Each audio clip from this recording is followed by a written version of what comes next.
Sasa tumekuja awamu ya pili, uboreshaji wa awamu ya pili ambao kwa mikoa 15 Tabora ikiwemo, daftari limeanza kuboreshwa juzi tarehe 1 mwezi huu wa 5, na Mungu akijalia tutakamilisha tarehe 7 mwezi huu wa 5.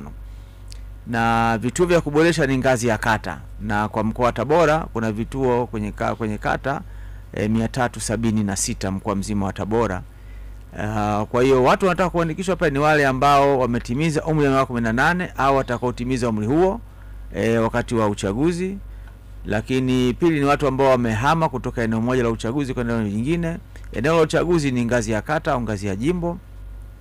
Lakini nyingine zoezi litahusisha watu ambao taarifa zao pengine zimekosewa wakati wa uboreshaji ule wa mwaka 2019-20 au hata juzi hapa ndipo labda taarifa zake zimekosewa tulipopita hapa mkoa wa Tabora tarehe 20 mpaka tarehe 26 mwaka jana. Lakini nyingine ni kwa kubadilisha majina, na kama ambavyo mtu ambaye ameona jina lake haliko sawa. Lakini nyingine ni kufuta watu ambao hawana sifa kwenda kwenye daftari. Kwa hiyo ndio uboreshaji wa awamu ya pili ambao unakuwa ni kama vile awamu ya kwanza. Kwa hiyo waandikishwa tarehe 20 mpaka tarehe 26 mwezi Julai mwaka jana, wao wameshaandikishwa waweze kuruhusiwa.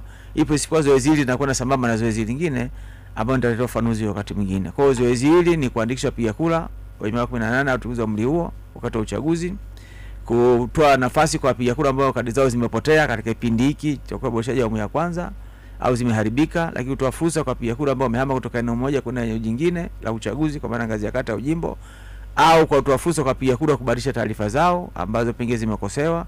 Lakini pili na mwisho la 5 ni kutoa fursa sasa kufuta wapiga kura ambao kwa namna moja au nyingine wapoteza sifa za kuendelea kwenye daftari. Hilo ndio uboreshaji wa awamu ya pili, halo tofauti na uboreshaji wa awamu ya kwanza. Asante sana.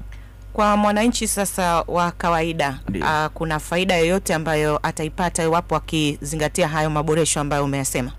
Ni sahihi. La kwanza ni kwamba atapata kadi ya mpiga kura papo kwa hapo kwenye kituo cha kupiga kura. Lakini ya pili itampa fursa kumchagua diwani ambaye anamtaka, mbunge ambaye anamtaka, na rais ambaye anamtaka.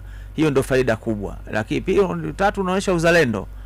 Kuwa mpiga kura ni uzalendo, kwa sababu baadaye huwezi kulalamika kwa sababu nimechagua rais nisiyemtaka, mbunge nisiyemtaka, na ndio nisiyemtaka. Lakini kwa wale ambao wamehama itapa fursa ya kuweza kupiga kura badala ya kuwa kwamba baadaye asingeweza kupiga kura kwa sababu amehama pengine kutoka Kigoma sasa yuko hapa, au amehama kutoka Kaliwa sasa yuko Urambo, anatakiwa pale apohamia Urambo aweze kuboresha taarifa zake apate fursa ya kupiga kura hiyo.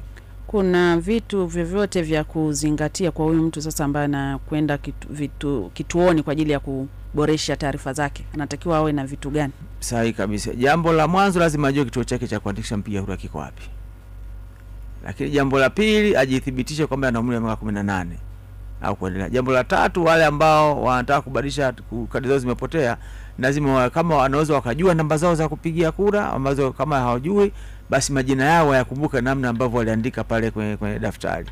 Lakini hakuna dokumenti nyingine yote ambayo inaombwa kwa mtu ambaye anataka kwenda kuandikisha kubadilisha taarifa kwenye kituo cha kupigia kura.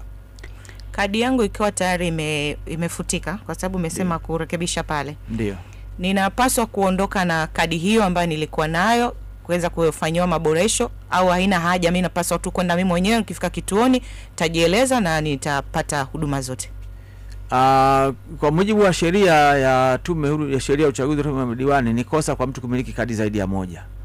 Kwa hiyo kama kadi yako imefutika unatakiwa uende nayo pale ili iweze kukusanywa na afisa mwandikishaji katika eneo lile.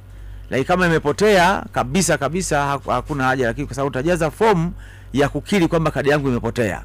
Ile fomu ukijaza siku ukikutana na hizo kadi mbili inatumika kama ushahidi wa kosa la kumiliki kadi zaidi ya moja kwenye eneo hilo.